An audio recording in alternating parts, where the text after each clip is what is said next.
Welcome, Sir Bobby Charlton.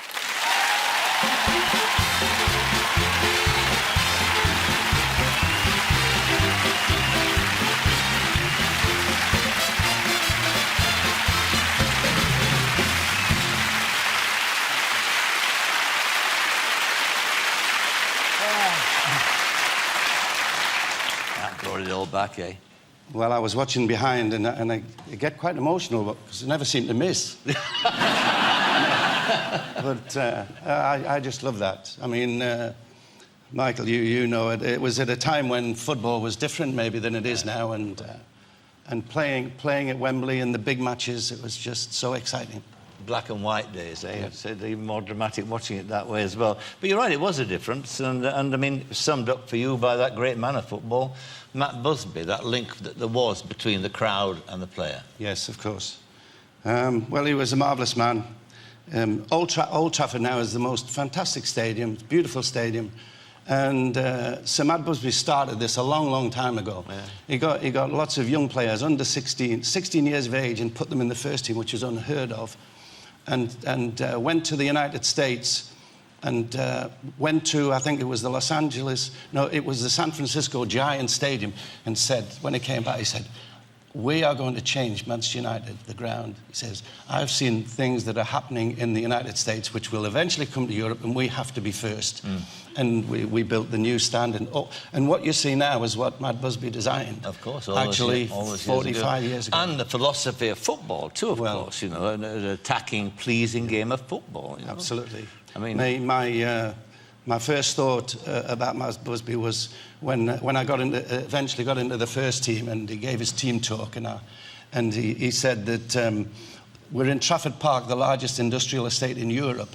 He says, and the people that work there, they when they finish work at the end of the week, they want to go and see something a little bit different and a little exciting. He said, so you have the responsibility. The people that work on the shop floor, they've worked really hard, so you have to give them their little bit of entertainment. And that he did. And ever since Matt Busby was there, we've tried to play attacking football. And sometimes it works against you, but with Alex Ferguson now, the same thing applies. We have young players, we have exciting players that attract the crowd, they want to go and see. But no matter how good they are, and this is an old nostalgic speaking because I was there and I saw it at the same time, there's nothing like Law, Best and Charlton. Well, George was a phenomenal player, and Dennis, it was just a pleasure to play with him. Well, you weren't bad either. Well, I'll leave other people to say that.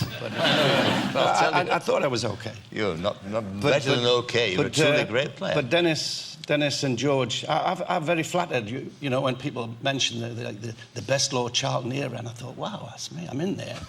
and I think of what sort of a player George was, and Dennis. Dennis was unbelievably brave. You know, he would put his head in front of anything.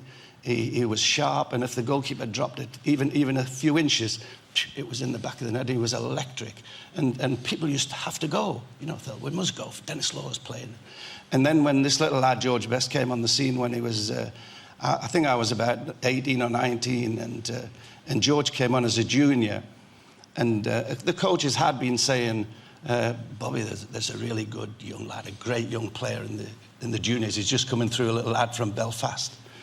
And I thought, well, they were laying it on a bit thick. I thought, nobody can be as good as that. And then he came on the field and he played on the left wing against a friend of mine, a lad who played for Burnley right back, John Angus, and he humiliated him. You know, this little lad came on the scene, and he was so brave and he was so tough, and his control, and he did things that people were so excited about. And I used to sometimes think he was a little bit selfish. He was. Well, he was. I mean, I don't know, Michael, if you remember, but Sir Matt Busby's assistant was Jimmy Murphy, who was the Welsh manager. Yeah.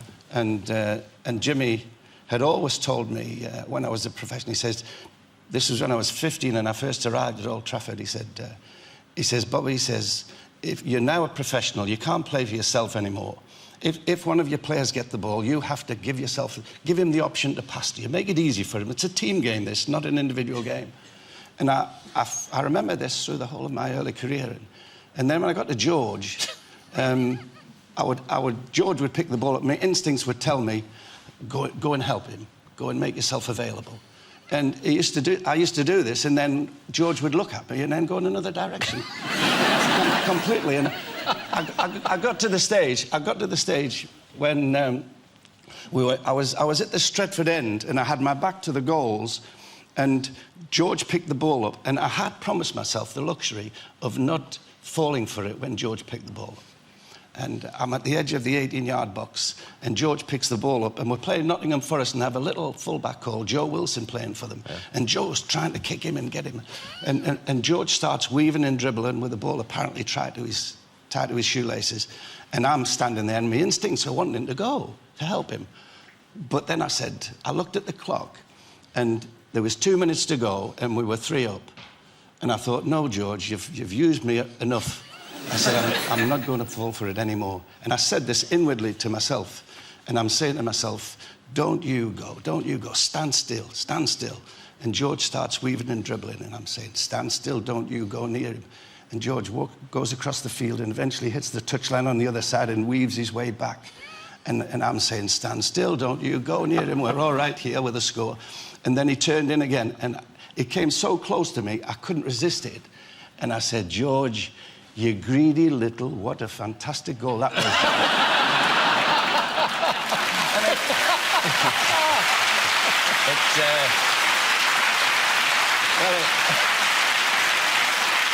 It sums it up a treat. I mean, it was so infuriating, but at the end of the day, you had to hold your hands up and say, well, you're never going to change him.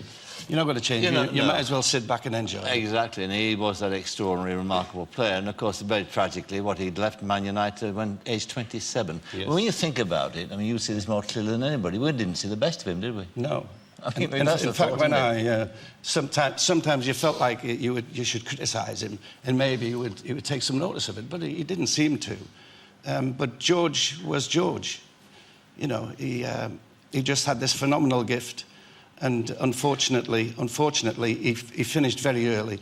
And the great tragedy of it all was that you don't get players like George Best very often. You could be 20 or 30 years before a talent comes like that again. Lucky. You know, and we were lucky, and you were lucky, Michael, when you used to go and see him play. And unfortunately, he went the wrong way and didn't really give as much to the public as he might have done. Yeah.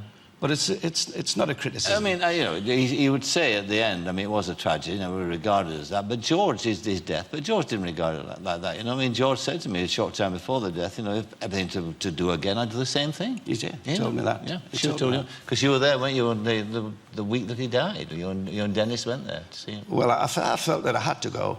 Dennis had already been, and although I'd had problems with George, like most people had.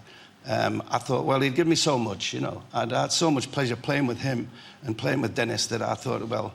And I phoned Dennis, and he said, well, the train's 10 o'clock or whatever. And down we went. And it was a great tragedy, really, because he didn't know me. He didn't know me, but his sister said, you know, well, if you speak to him, it could well be, you know, that he hears, but he can't respond. But absolute tragedy, you know, things you don't want to happen in the game of football, really. No, absolutely not. Well, why has it taken you all this time to write your book? Well, I've always felt, Michael, that to write a book it's more or less the end. If you've done it, this is what you think, etc. I didn't really want to do it until I felt that I had no choice. And when I started getting nearer 70, I thought, well, I better start thinking about it.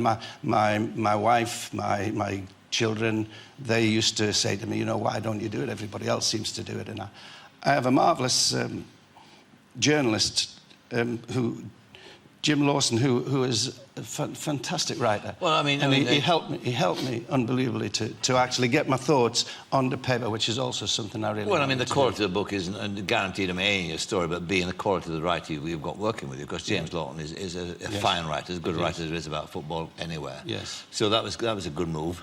Yes. But I imagine also too, because you say in the book that Munich defined you. Yes. That you would have to, if you wrote the book, face those ghosts. Yes, yes. And how difficult was that?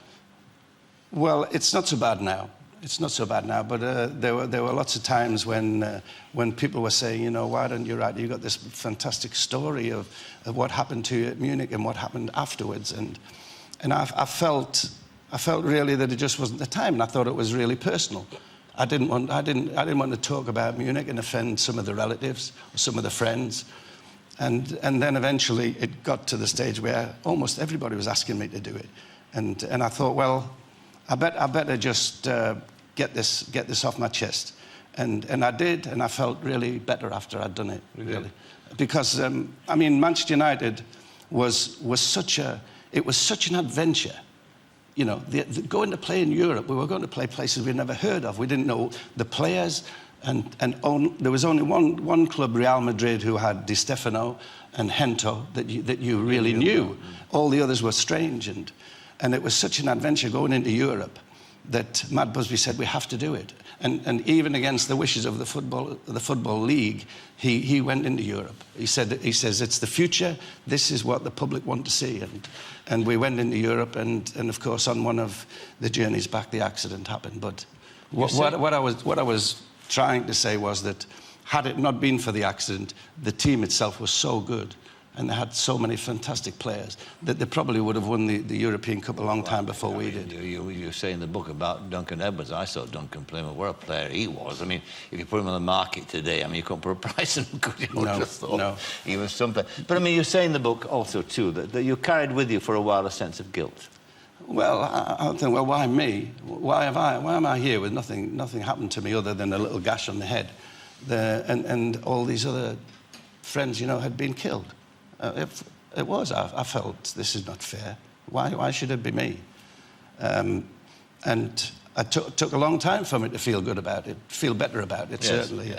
And but it was such a momentous event, you know, to so many young people to die just on the verge of the great success that was ahead of them, and it was just, I just couldn't understand why.